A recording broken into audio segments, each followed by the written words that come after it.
DJ Event Planner will change the way you manage and run your business. Streamline all of your procedures and software into one easy-to-manage system. DJ Event Planner, the ultimate online planning tool.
What you were saying. Well, that's always a good way to start the show. Ladies and gentlemen, now it's time to talk about all the important things in your life with Casey and Brian B. Good evening, everybody. How you doing, Brian? Good. You just caught me. I just got in. I was doing my monthly nonprofit work, which is with the Birthday Party Project. So it's a fun one that I love to do. Tell us all about it. I know about it, but tell everybody following. Sure. Yeah. So it's a nonprofit that was started out in Dallas, Texas, and has just taken the nation by storm. They recently were on the Today Show, and basically it's a party that they throw every month for kids that are, living in a shelter or a family assisted spot. And I guess the statistic is something like 80% of kids in those homes never celebrate a birthday. So this is a way to kind of celebrate that. And tonight they change the theme every month. Usually I'm just kind of a volunteering to help with the games and such, but this time tonight's theme was a dance party, so I actually got to DJ. I'm curating a playlist every month, but this is one where I'm actually DJing. So there's 3 of them. Tonight was one. I got 2 more to do before the end of the month, which is always fun. But it's a blast because these kids, man, they look forward to it every month, and it's a fun project to be a part of. Nice, very good. Good for you. It's nice. My personal passion is also kids. I do toy drives, and this year, right after tax season's over, we're actually forming a 501c3, which will allow me to fundraise and even if my company makes a nice profit, I can defer my profits over to my 501c3 instead of just paying it to the IRS, and then I can choose where I'm going to put some of that money. So if I want to buy hats for kids in the winter, like we did this year, or toys, or donate it to art supplies, it just gives me a little bit more freedom. So sure. So, but for those of you watching, I hope that, in fact, we should do a whole show on it about giving back, and let's see what people do. More so, we all get hit up to DJ the 5K or the occasional gala dinner or whatever. But it'd be nice to see if anybody else has a more amplified passion towards something, the way that I happen to, or the way that you have. And in the same subject, what was it? It was just last week, timely actually, that I know a lot of DJs DJ'd the Tim Tebow's, was it called One Special Night or Night Out? Yeah, I saw one of the guys we both know from Chicago, Jordan, was doing one. Jordan Chance. Yeah, shout out to the guys over at Lux Productions. Yeah, I saw that they were doing it. I didn't know it was a national thing.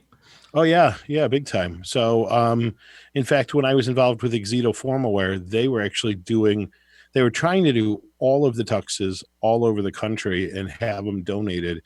So I think they were trying to work on a sponsor and stuff. So that was that. But I'm not a part of Exito on their marketing team anymore. And so that's that.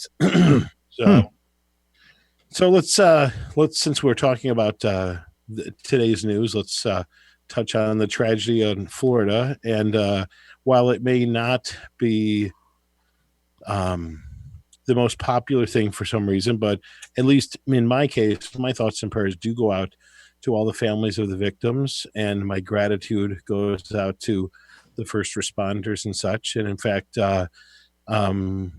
scary little piece of whatever small world. Anthony Rizzo from the Championship World Series 2016 Chicago Cubs, he went to that high school. Actually, Wow. so they reported for spring training in Arizona yesterday, and he left training today to fly to his hometown to see if there was any way that he could help out in any way, shape, or form, which it just exemplifies what I think he's such a great guy. He's very active in Chicago charities and super nice, super outgoing. So that was that. So a little bit of a Chicago tie in there. So yeah, your thoughts?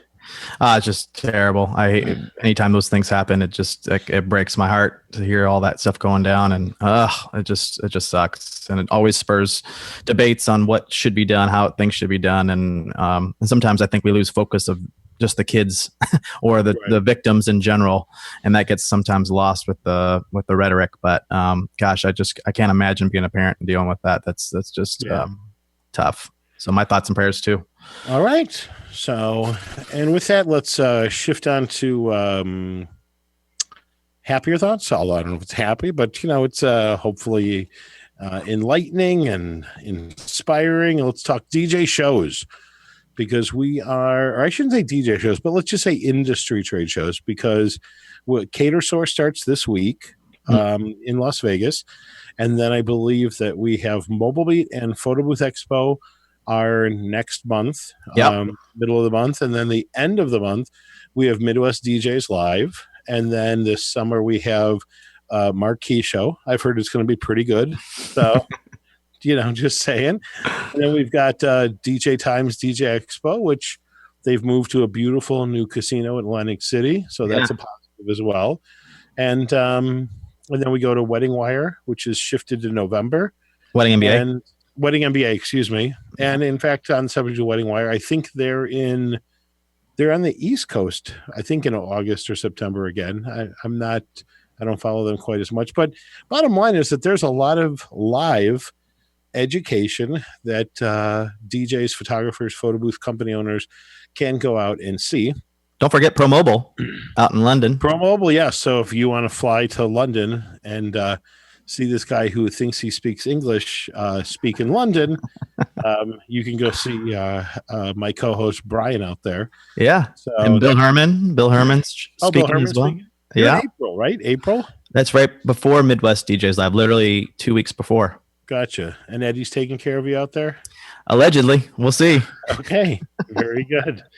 Well, I know that another presenter made the mistake of saying that they were out there on business. And so when you go through customs, just say that you're there for travel. Right. But unfortunately, another presenter said they were there and he didn't have a work visa and he got turned away. So wow. Yeah. That's that. Oh, and the Canadian DJ show, as just pointed out, will be in the fall this year. Thank you, Sean Lloyd, for popping in. So here's the thing tonight, guys. Tonight's show, more than any other shows, we want your feedback. I'm going to be monitoring YouTube, and Brian is going to be monitoring Facebook. So when we ask questions, we want as much information as you can possibly share with us, your opinions, your feedback, and everything, because there is no right, there is no wrong. You're entitled to your opinion, and it's not like we're passing legislation or fighting not to. So this is just about entertainment showcases. Now, I'm writing an article for Disc Jockey News, which will be out in the March article. And I posted a whole series of questions in a whole ton of different DJ chat groups. I also shot notes to a ton of Facebook people or a ton of people on Facebook Messenger to get feedback. And I have to tell you, I was a little bit shocked by what I got. So before I'm going to share with you guys the magnitude of my findings, I'm going to ask everybody that's listening live or watching live, why specifically, thank you, Drex. Drex say Marquis going to rock. I'm going to ask everybody, why do you go to a show, whether it's Wedding Wire, whether it's Wedding NBA, whether it's DJ Times, Mobile Beat, whatever it is. I'm not gonna get into the where to go, but I really want to know the why.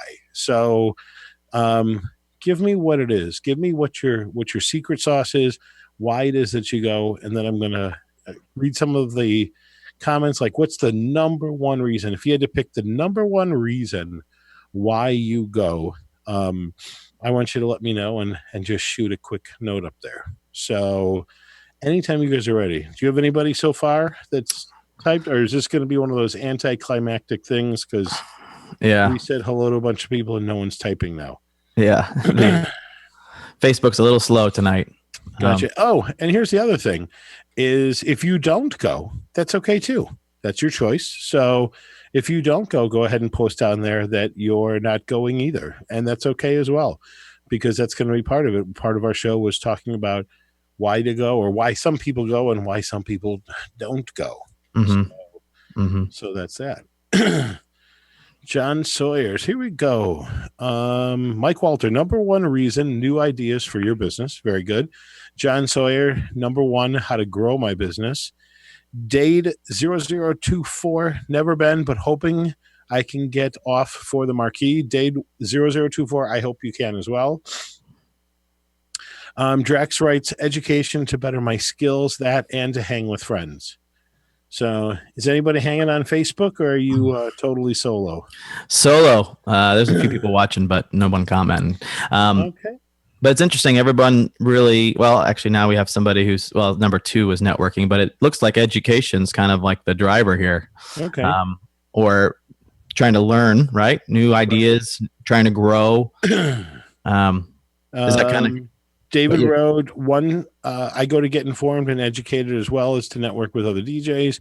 John Sawyer's number two is network, especially if I can connect with local. Caesar writes, education, learn from others. So when I did my totally unscientific poll, and I probably emailed and then posted everyone, I got about 50 results. And what I found overwhelmingly when I said, what's the most important reason that you go, or what do you find to be the most valuable? I was really surprised. They said networking with industry peers, hanging with friends, and that was number one. And actually, that really surprised me, because I wouldn't have guessed it to be. I considered that to be a byproduct, to be honest with you. So I mean, you and I met because I saw you speak. And then we approached each other, started talking, and our bromance has groomed ever since. I just unplugged myself. Hang on. All right, I'm back. Sorry. But I was really surprised that networking was number one and that education wasn't. And it really, really sincerely surprised me. I was rather shocked, to be honest with you. Number two, from what I found, was actually the city. The location was the second most popular reason that people go to DJ shows.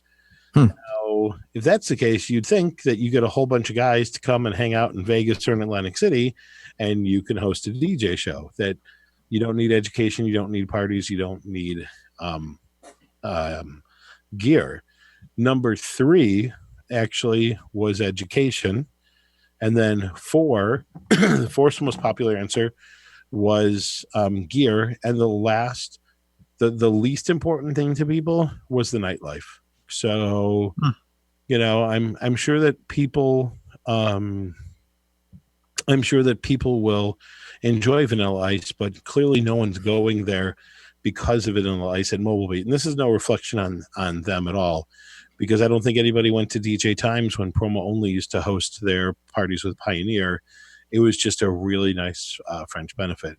Mike Ralter wrote, networking with industry peers, sort of education. And I agree with him. I totally 100% agree with him. But I don't think that that's the reason that you go to a show. And so I know for myself personally, I'm basing the hook of my show is totally based around education. And I'm hoping that other people see the value in it and they choose to come out because of the educational lineup that I have, and that the byproducts are a beautiful city. We'll have great nightlife. We'll have everything else. But I really am focusing on putting education number one. And it truly does frighten me a little bit when education was number 3 and I'm putting it as number 1. Sean Lloyd writes, education for me so I can improve your business, which, again, I think is terrific. Well, and education can take on different forms too. I mean, we think of it typically like in a classroom setting or where a speaker's trying to give you this information. But I mean, show floor is educational for some, going and testing out new products, seeing what's out there. I mean, that's all forms of education. I can see where Mike's saying networking's is education as well, because just hearing what other people are doing, you don't always get that opportunity to hear people in your industry 24/7 talking about that kind of stuff unless you're at a show typically. Right. You know what I mean? So I think education spans more than just a speaker, giving tidbits to everybody in a room. You know what I mean? Right. But when I had done the thing, when I asked for feedback, a lot of people said it depended on who was speaking and what the topics were and things along those lines. And so from that aspect, like I said, it's interesting because Ryan Berger's done a great job of bringing in Jeffrey Gitomer and tried different things with Paul Oakenfold and really stepped outside of the box. Other people have reached out to well-known DJs like Mike Walter and Randy Bartlett and such that do an amazing job each and every time they speak as well. But it's interesting to see that that unfortunately that doesn't seem to be the main draw. So I mean, to that point, why isn't that the main draw? I think maybe the reason could be is that it's not been a high priority potentially for a lot of these show producers. They say it, but it doesn't always transcend to what's really happening. And I look at the shows that have occurred over the last few years, and that's why I'm honestly really excited about seeing where yours goes. I mean, until Mobile Beat really changed things up with their production, all those shows were pretty much the same. I mean, really, there was a room full of people, same speakers, same type of production. Everyone was kind of cloning one another. There really hasn't been anybody that really stepped out of the box until the Mobile Beat about a couple of years ago really kind of changed the game. And now it's become kind of everyone's trying to catch up to them now. So for I would say at least 5 or 6 years, it was always the same type of format. Show and I guess familiarity is sometimes nice, but you can get stale really easily. And and the other thing I'd say too is it's interesting to me when I go to these shows where it seems like there's a lot of first timers and there's a lot of people who have been there for 10 plus years, or so it seems. There's really very few that have been there 3 or 4 times. So it's an interesting dichotomy for me to see that those are two ends of the spectrum that you get. Why aren't there the people that have been there 4 or 5 years? Is it because it's just become old hat to them and everything feels kind of stale? I mean, what are your thoughts? Do you think that that's accurate?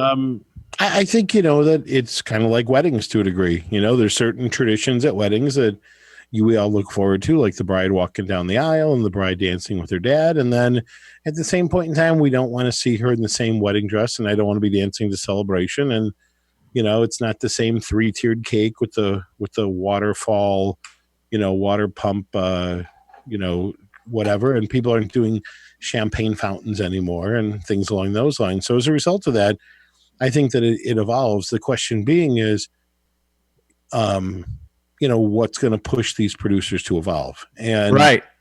And I think that truly Mobile Beat evolved because of the fact that the American DJ Association briefly did a show in Las Vegas, and they pushed the educational envelope. And as we all know, that competition makes us all better. Right. And so perhaps they were forced to step it up because they had a competitor, which is great. On the East Coast, no one's going to compete against DJ Times. And I think DJ Times has a lot of strengths. And this year, I think they've got an opportunity that they've shifted. The last couple of years, the properties they've hosted at have not been the most appealing to spend your money in and stay in. And so now that we're going to be at the Harris, I think, right? Harris? Mm-hmm. I've stayed there. Beautiful hotel, and so I love the idea of everything being in one spot right there. And I know a lot of people are upset that we're not on the boardwalk, but how often did you go out on the boardwalk? Not much. I mean, yeah, it wasn't often for sure. Right. I mean, everybody said, you have to have it in August because of the summer, but I don't even see anybody taking advantage of the beach or any of the beach bars or anything else. They seem to be in the casino or they run to another casino. Right. So that's it. But it's interesting that, you would think that show producers would want to be cutting edge. At least that was my if I was doing something like this, I would want to be, evolving. And for too long, I think a lot of our DJ show producers have just kind of looked at our own industry for inspiration. Well, as long as we're doing better than so-and-so. I mean, these show producers constantly are saying that attendance is up every show we go to. It's better than the last year.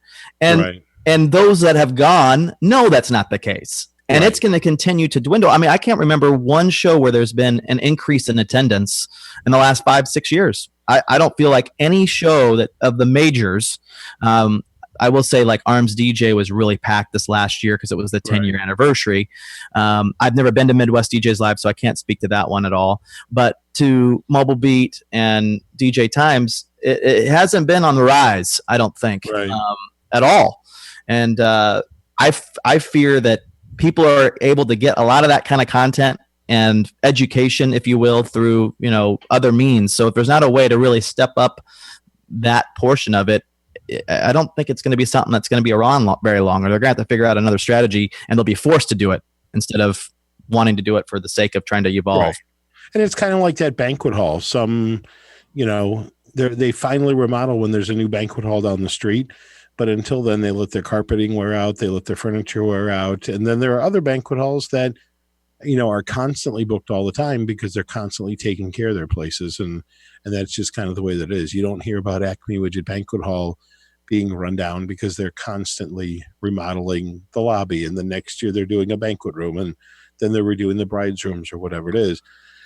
But again, I know that we sounded like we're kind of anti-DJ show to a small degree, but the reality is we're just saying what we're seeing. But I can speak for myself. My first DJ show was at the Holiday Inn in Itasca, Illinois, put on by Sounds Music by a guy named C. Amato. And the funny part was Robert Lindquist covered the show, and it appeared in the very first issue of Mobile Beat. So it goes back to probably like 1990-ish, somewhere in that neighborhood, maybe 1999. Because what was interesting was I went there with a company I'd been working with and had been wanting to go out on my own, and going there actually and listening to others gave me the confidence to say, okay, I'm giving you my 2 weeks notice. I'm out of here.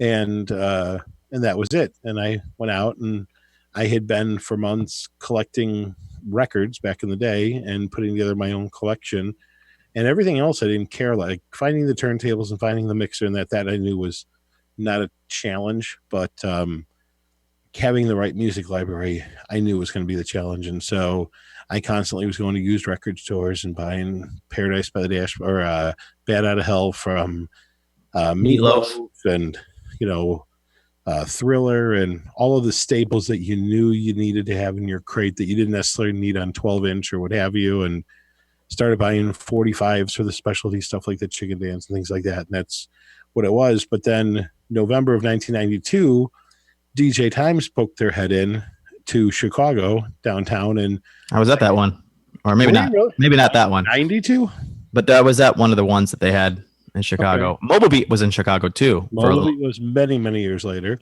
Yeah, that's actually where I became friends with Mike Walter. But what was interesting about it was that was the one where I had been DJing. Let's see, it was 1990 when I left ProMix, and then for about 2.5 years, I'd been doing frat parties and smaller high school dances and kind of your typical, dipping your toe in the water types of things, weddings for friends. But we weren't exactly like a big company yet. Mm-hmm. That's when I saw DJ Times, and I saw Jeff Greenspeak and John Murphy and countless others. And the reason they bring this up isn't to take a trip down memory lane so that everyone going is, why is he rambling about, the 90s? Some of us watching weren't even born yet. But the reality is that I drank from the fire hose. Okay. And that's the one thing I will say this. I attribute a lot of my success from going to DJ shows. Mm-hmm.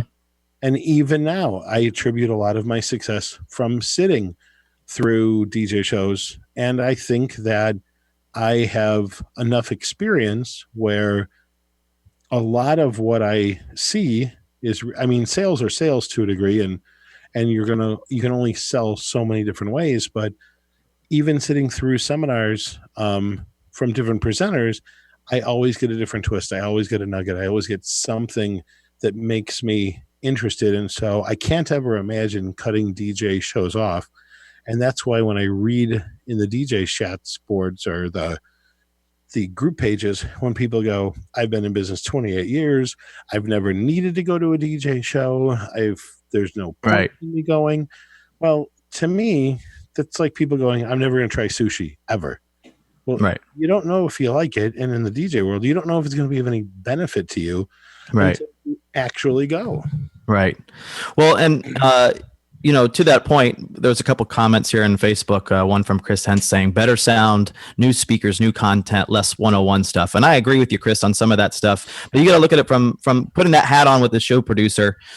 You have to cast such a wide net because you are trying to attract as many DJs as you can, from 101 people all the way to the very experienced. And obviously, the way the format has been right now, it's just general sessions and there's not really tracks for you to go down. So obviously, you've got to have content that's going to speak to those that are going to hit on all those different experience levels. And that's one of the things that for me, Chad Kaminsky says, give an example of what you would expect from a show to put them above and beyond to fit the criteria of cutting edge. Well, one of them would be creating tracks for your experience level. 101, 201, 301. Let's go down that path, because honestly, I look at it for me, and in the last couple of years, I'm not saying I'm above anybody else because I always try to get something out of it, but the amount of money that I've spent going to the show, I went to every show last year outside of Midwest DJs Live, and probably spent, I think I was adding it up on the plane one day, and it was about $10,000 all in. Okay. And of that, really nuggets I pulled out of it were very minimal, maybe 5 that I can remember.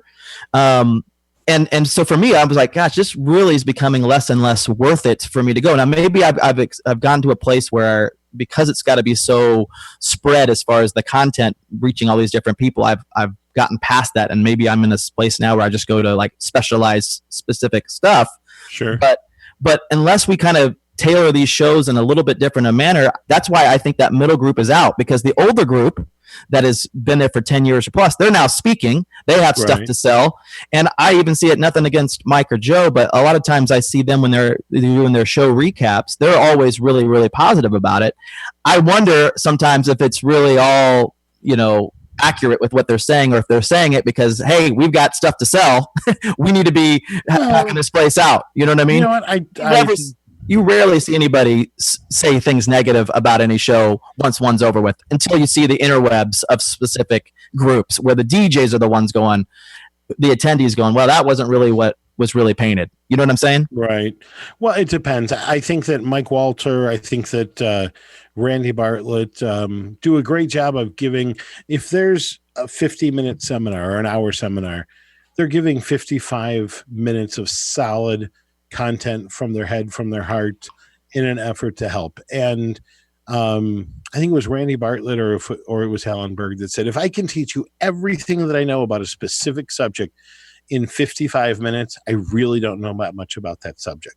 Agreed. And I agree with that. And so I have no problem with people having workshops where they can dig in, or products or books or what have you. And I buy it up like crazy. I mean, I have all the Randy Bartlett stuff. I've got an assortment of Mike's.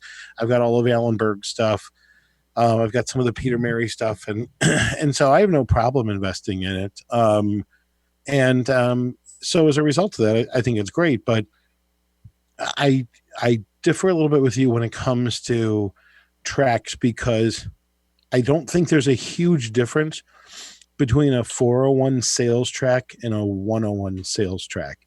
And the reality is that I think that you can cover 101 things in a 401 presentation manner. And I think that people will accept it, and you can cruise through it quickly. And you can touch on things like in sales, like the feel, felt, found close or the Benjamin Franklin close. And you can touch on those briefly and then keep moving and go from there.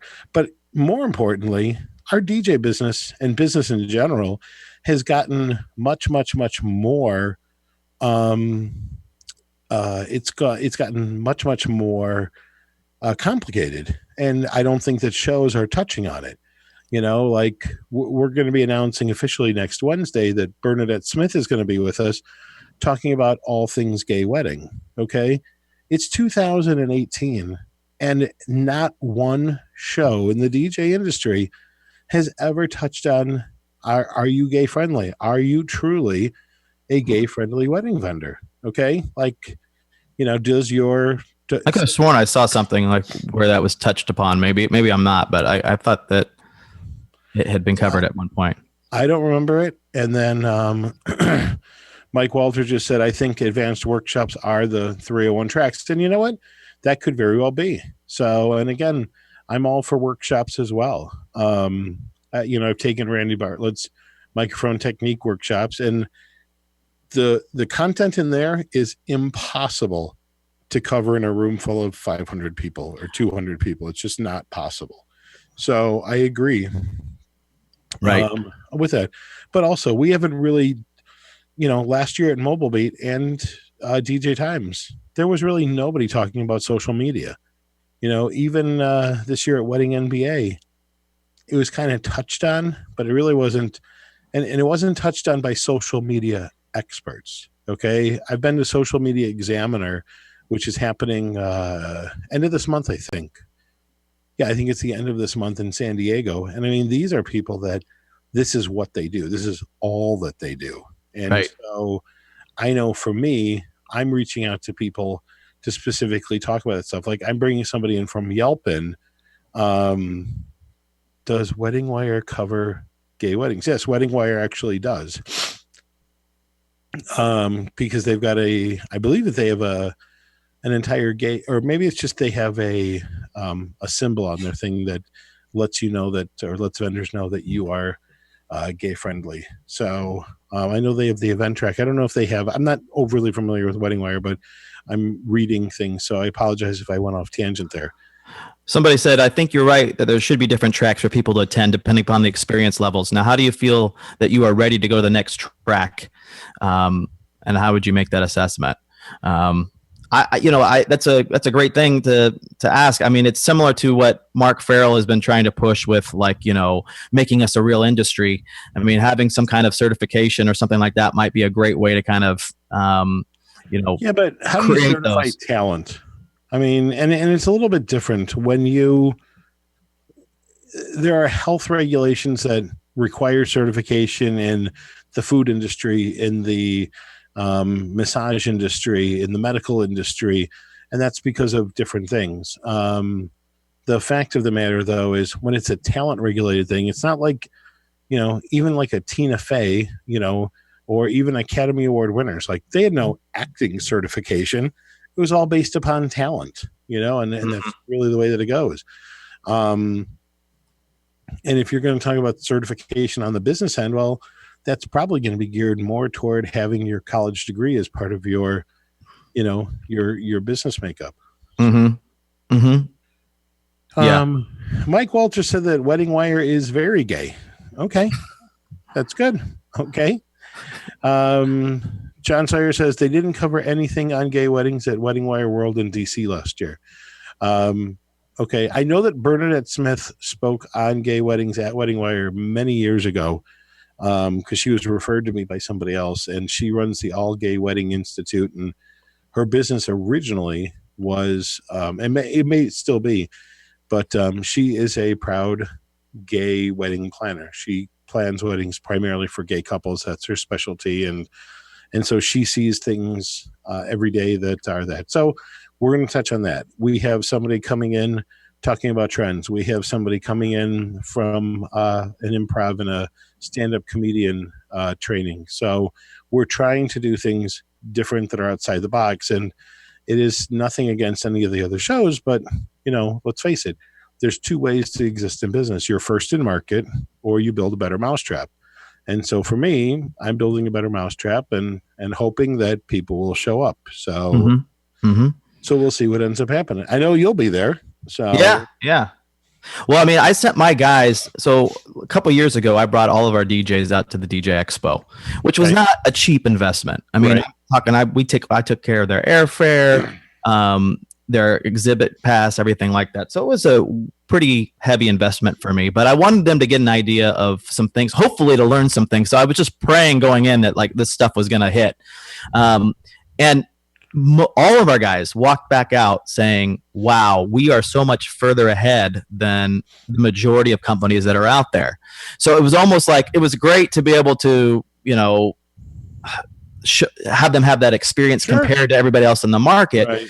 The other thing that was interesting, one of our guys said, I went into this particular seminar, and I'm not going to rat out which one or what seminar or show, but it was 45 minutes of an hour that was just thanking every person who's been in the room, very congratulatory, and nothing was talked about about the actual content that was supposed to be presented. So I think a lot of shows get sometimes, like, again, I go back to we're so used to just doing what we do that we don't have an outsider point of view of people looking in going, wow, that is probably very insider focused. No one gets that. I've experienced that at Social Media Examiner. And the very first year that I went to that, I listened to one woman talk about this person and that person, this person, that person, this person, that person. And I didn't know who any of these people were until the very end of the conference. So here I am, like when she's talking about how great the Brian Bonacisi of social media is, I'm writing his name down, trying to figure out, like, I better do some research and find out who this guy is. And then sure enough, I see that he's speaking at one time or another. And so to a small degree, it endorsed who I should go see. And Social Media Examiner is very different because they have like 15 tracks going on at the same time. I mean, it is insanity. It is absolute insanity. I felt like I was back in college running from one classroom to another, to another, to another, to another, to another. And it was crazy exhausting. Right. Rob Foray says the other problem is there are not enough women involved with the DJ shows. Having just a bit of female influence can bring some good change. Kudos to having Jasmine involved with the marquee. I agree. You know what? I do and I don't. To me, it's never been about male or female.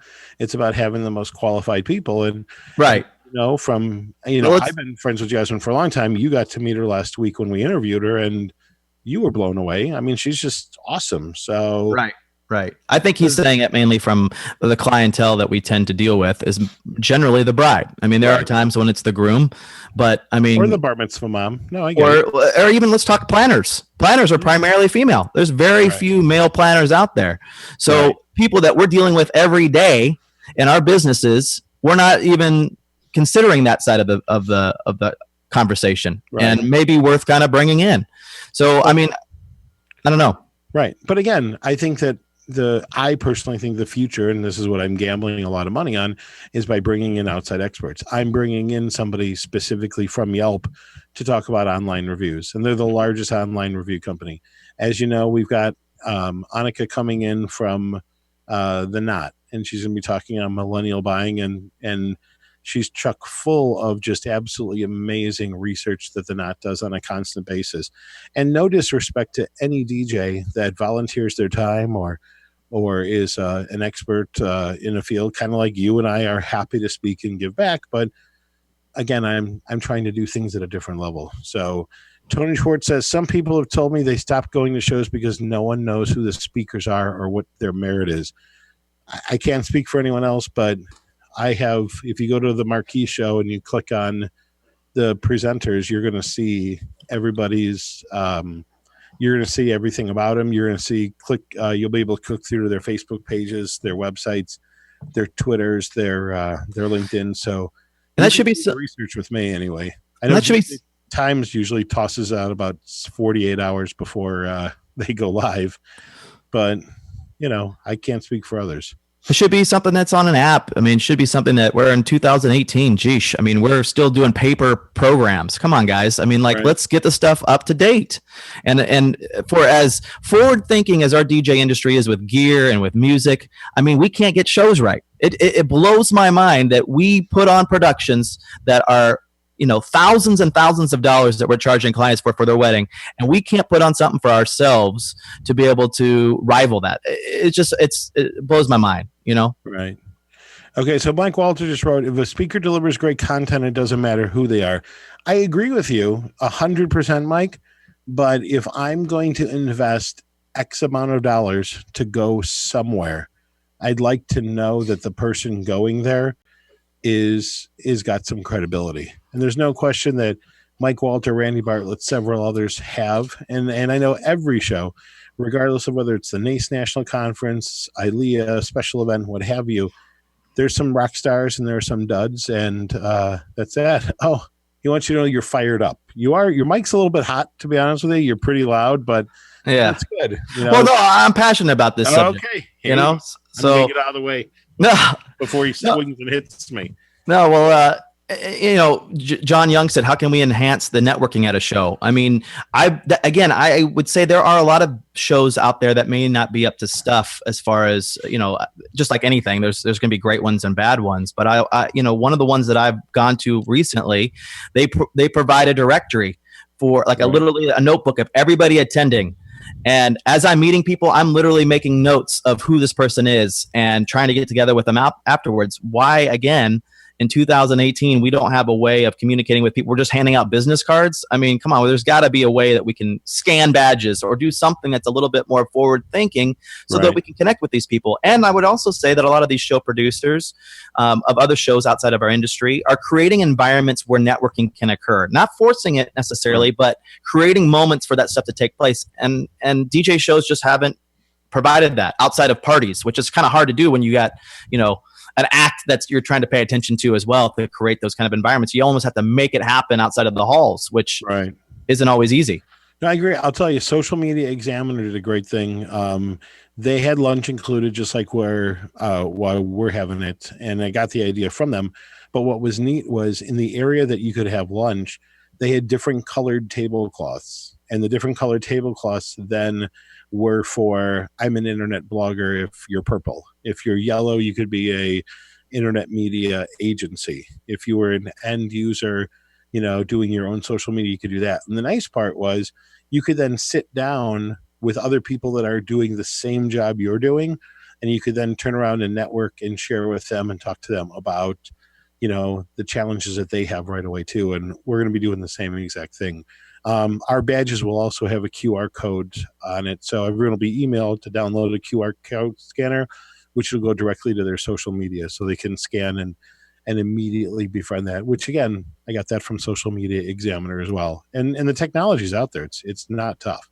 Right. Tony Schwartz writes, another reason DJs don't go from my poll was they have 40-hour week jobs during the week and can't get the time off. I get it.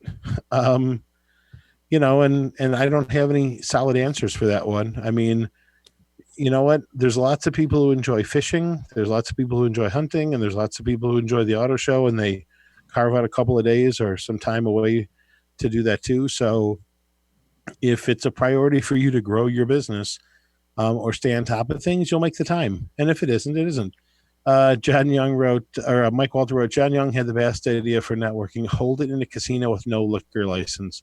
Yeah, I was at that show with Mike Walter, and in my earlier DJ years, when I was in my late 20s, early 30s, which was probably about that time, I used to sincerely enjoy being lubricated through an entire DJ show, especially in the evening. Not so much during the show itself, but in the evenings, I had my Captain and Coke proudly in my right hand at all times, and I remember looking for the bar and was absolutely, positively blown away by the fact that it was literally soda. In fact, if anybody knows Marcello proudly doesn't drink, and I said this is the first time I've ever seen a DJ show through Marcello's eyes, and that was that. So that was it. So, and now I'm old and I can't do the shots that I used to, and I'm happier going to bed at an earlier time. And thank God Club Deja Vu was closed, because we'd go there till 5:00 in the morning in Atlantic City, and I would wake up still drunk the next morning and head down to have breakfast with somebody, and that was that. Dave, you wrote, that's a cool concept, Casey. I don't know which concept you're talking about, so I'll just assume you think all of my concepts are brilliant. We'll continue with that. So let's talk about, I don't want to call it the apathy, but let's talk about why DJs don't go to DJ shows. So if there's anybody, we've got 23 people right now, according to this, watching on YouTube, and I don't know how many on Facebook. Facebook always does a lot better for us, but the reality is, when I've posted on there, I had a whole lot of people that came up with the same thing, which was, they had a full-time job, and I totally 100% get it. And it's just, and I have no problem with it being a part-time gig. I mean, that's the way that it is. In fact, Dade 0024, that's my drawback with going, is vacation time. I hate to use most of it to secure, to make sure that I'm off on the weekend. So, and again, that's the hard part too, is you can't do a DJ show on a weekend. Not if you're going to have any DJ. Maybe you could do it in January when that's the slowest time of year, but that would probably be about it. And what a lot of people also don't realize when it comes to manufacturers is there's also already manufacturer shows like NAMM and LDI and Summer NAMM where you have to kind of work around them. And then there's Music Mess in Germany, which the American-based companies like American DJ and Pioneer and such are going to be flying staff out there. Did you ever go to Music Mess with Pioneer or no? I never went to that one. No. Okay, got it. But, there's these things that are around the world, and then there's Infocom, too, which happens, I think, in June, and that's a big deal for sound and lighting companies. And so, there is no perfect anything, but the reality is that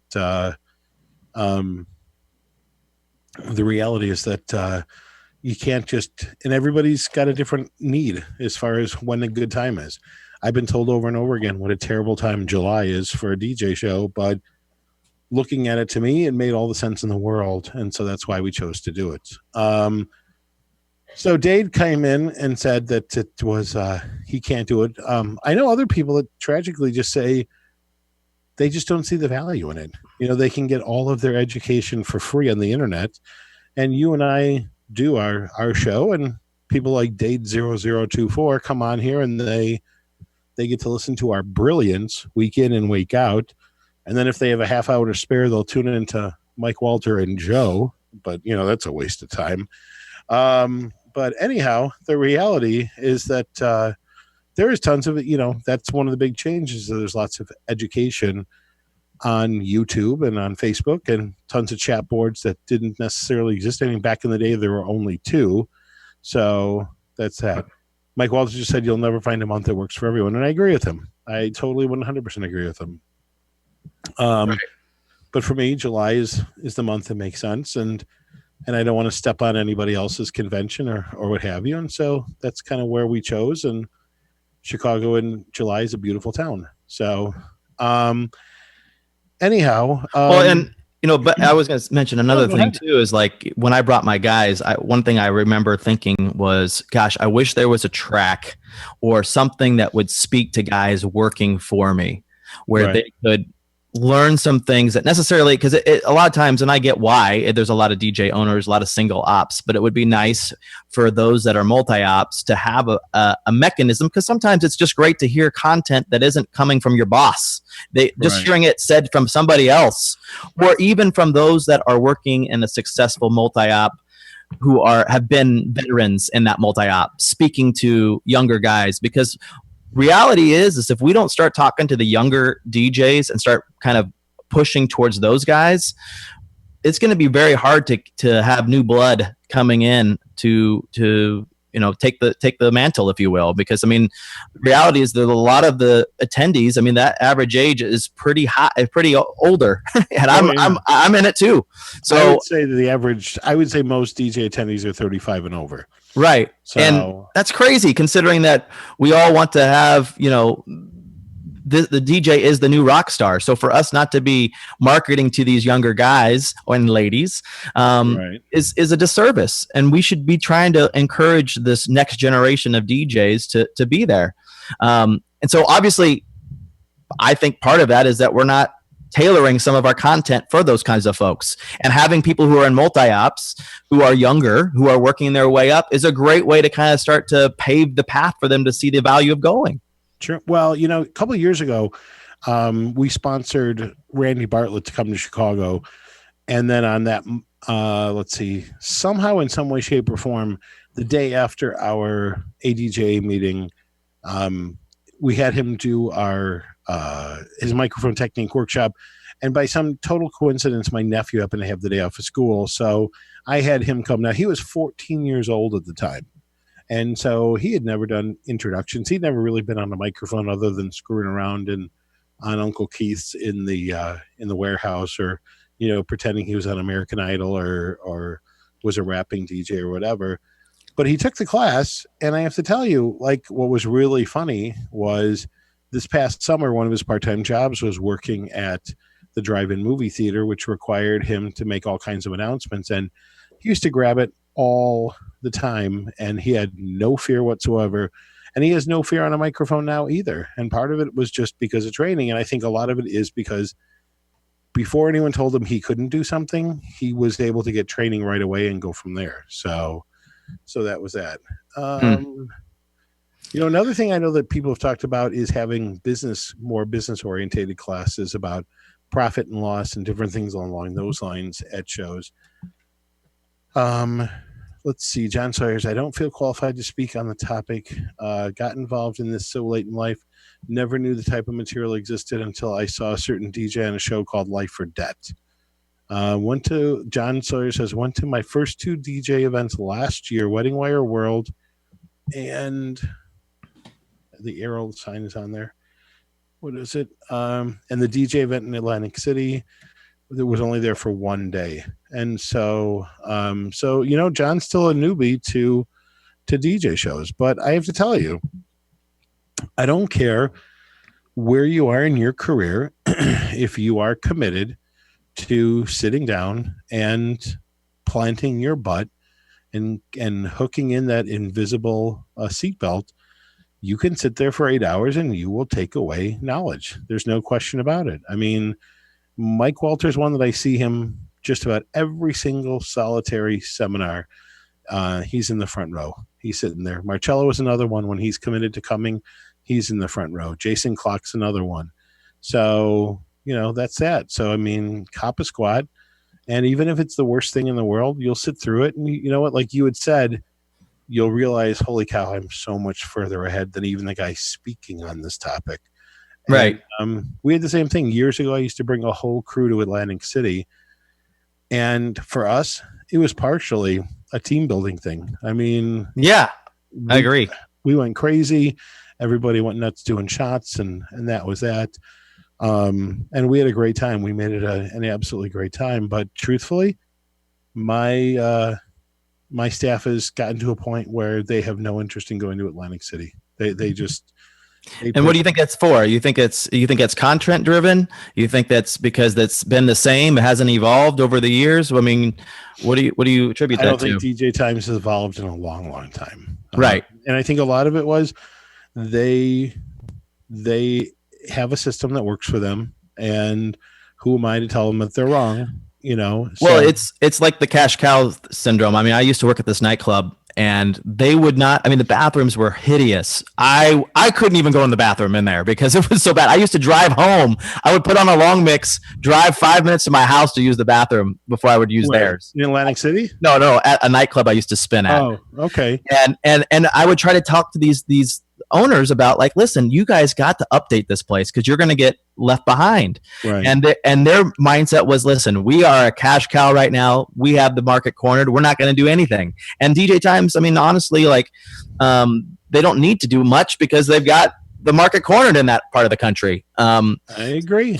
So, until these DJ shows decide to kind of up the ante, it's going to be same old, or until there's competition, I totally agree. And that's where, again, as much as I love seeing a lot of my friends speak, I feel like I'm seeing a lot of my same friends speak, and and it's this year's Mitzvah Madness, it's this year's game seminar, and there's only so many ways you can do a mitzvah. There's only so many ways you can do certain things, and again, the people that speak are wonderful, and I truly appreciate them sharing. But again, I can only say what I'm designing, which is I'm trying to do something different, because DJ Times, you and I could probably name, out of the 21 seminars, we could probably name 18 of them, right? Right. Yeah. And I mean, to some extent, like you said, there's always going to be sales and marketing stuff that is going to be, people are going to want to hear or want to hear about, because either that's not their strong suit or things have changed. There's different selling techniques. Dealing with millennials, sometimes things change on the way that you present. So I think there is value in that. But I mean, I remember when Atlantic City, we had Vincent and Strato from Hurricane Productions doing some like next level stuff. And then, they came I think they came 2 years in a row. And I think, I could be wrong about this, but I'm pretty sure they, for whatever reason, weren't invited back to speak, which is blew my mind, because these guys were some of the most creative guys out there. And so they just use, I mean, it was crazy to me that they don't evolve with what's happening out there. Those guys had definitely held it down.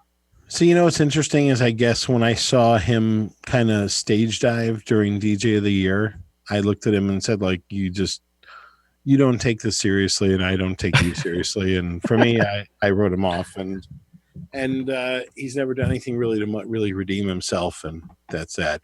And of course, here we go. Here are the shorts comments. So Rick Shunk says, "KC, can I wear shorts?" You can wear whatever you want to at my show. I don't care. John writes, shorts are shorts are overdressed. Yeah, as long as you have calves, you can wear shorts. But if you have little skinny bird legs, you got to keep them covered. That's what I tell Randy Bartlett all the time. So he's just jealous. So, but here's the funny part about it is, again, Las Vegas DJ show. Name one thing anybody's talking about still 3 years later, 4 years later, other than my calves. They got nothing, So my goodness gracious. I guess some press is better than no press, right? I guess. So, I mean, I don't know. So, well, I hope it doesn't sound like I'm hating on shows, because I do see the value in it, for sure, especially if you've never been, or it's, your first or second year and you're gaining some things. I definitely am not hating on it. I have such respect for our industry that I want to see us evolve and get better. And tell people briefly about you are involved with the Engage Summit. Yeah. Entertainment and that. And again, but part of it is people people have to understand that Wedding NBA is probably what, $300-$400 to get in, and Engage Summit is how much to attend? $3,000. So okay. you get what you pay for. And I'm not trying to make it an engaged situation at all. I'm just saying that I think it's time for us to step up the game for what we do. I mean, it's I think it's beyond time, for us to try to push these guys to do it. And maybe it takes the show to completely die for that to be reinvented. But I hope it doesn't take that. I would like to see us be able to, as a group of DJs, come together and try to push the envelope a little bit more. Well, part of it is going to be this. If the number one thing that people are if people do indeed want change, they're going to have to gamble. And that means that they're going to have to come to a show like Marquee, or they're going to have to support a show like Midwest DJs Live, or they're going to have to just finally speak up and start asking questions or voting with their pocketbook. I mean, well, that's what I'm trying to say, is that I think people have been doing that. I don't think, but the story on the street from these show producers and from those who write for publications are that the shows are great, you should be going, but there's a hidden agenda there, is what I'm trying to say. I don't think it's all roses as people are trying to paint it to be, and that shouldn't be the case. Well, last year, being a bridal show producer, I count chairs, and I do that because when people go, "Oh, one of your competitor shows was crazy busy," I say to them, count the number of chairs, because that's a true indication that when it comes time to the fashion show, I can tell you how many people are actually there. And so I found myself counting chairs, and there were 750 chairs at Mobile Beat last year, and Marcello's presentation was packed, but not standing room only. And Jordan from Boom was packed, but not standing room only. And, I never saw one seminar, regardless of the speaker, that was so packed that every chair was taken. So I have to believe last year, Mobile Beat's attendance was probably all in maybe 1,000. And I don't know. I mean, I'm talking to a lot of people this year that aren't going, and that's it. And Mike Walter saying, good night, fun show, our best yet. So either our last shows have really sucked, or Mike's just really enamored because we've used his name 99 times. So well, we are running up against the time here, I guess. That went by quick, but man, I definitely think this is something for us to recap on as shows kind of happen and occur, for us to go back and really tell it like it is, because I don't think there has been an avenue that I've seen where that's been happening. You know what I mean? Right. And here's the other thing, guys. You can reach me at info@marqueeshow.com or that. And here's the thing. I want your feedback. I want you to tell me what you love about shows, what you hate about shows. I want you to tell me that if you're going to invest X amount of dollars coming to a show, this is what you expect. And let's be realistic, guys. Pioneer is not going to throw an open bar party with blonde models all over the place. It's just not going to happen. So Jim and I will. Will they? I mean, or American DJ. I've been to a lot of those parties, to be honest with you. I was good friends with Alan at one time, and was invited to a lot, and he's had some beautiful parties. But let's see. Quickly, Blend's gone wild. Not all shows are created equal. I prefer investing via DVDs, books, online tools from someone I know is top-notch over spending big money and sitting through a bad show. Now, here's my argument there, okay? I understand what you're saying, and so I'll even use my show because it's the most expensive right now, okay? Let me pull out my calculator here. My show is $499 to attend. I have 21 seminars plus breakfast with the Game Master every day, and we have parties in the evening and such. But let's just say $500 divided by 21 seminars comes to $23.80. Now, the reality is you can't buy Randy Bartlett's DVD for $23. You can't buy Joe Budden's DVDs or thumb drives for $23. You can't buy Mike Walters. You can't buy Alan Berg's. So the reality is there might be certain seminars that you just don't necessarily love. But if you force yourself to sit through it, I guarantee you're going to find the money. And that's in mine, okay? Granted, I'm biased because it's my show. But the reality is, I think Wedding MBA is a terrific show. And I know some people this year didn't feel the love that I did. I was working a booth this year, so I had a little bit different situation. But I watched people who didn't even bother, or I talked to people who didn't even bother coming to meet David Tutera or see him speak. And then there were other people that I helped run the securing him. And the reality was he had people in line waiting to meet him and take a picture for an hour. So again, that's why Baskin Robbins has 31 flavors of ice cream, and that's that. So, well, good show. Sorry if I dominated that. No, that's okay. Stand up, be the fired lion, up, man. Yeah, every now and then. So, well, let's wrap it up. And if you guys have more questions, obviously put them on the chat. We'll try to get back to you guys when we can, or on the Facebook page.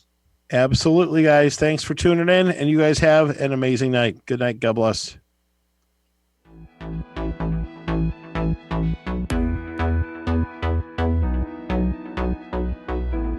Tonight's DJNTV show is sponsored in part by Electro Voice, DJ Event Planner, ADJ, NLFX Professional, Promo Only, Newmark, and DJNTV Insiders.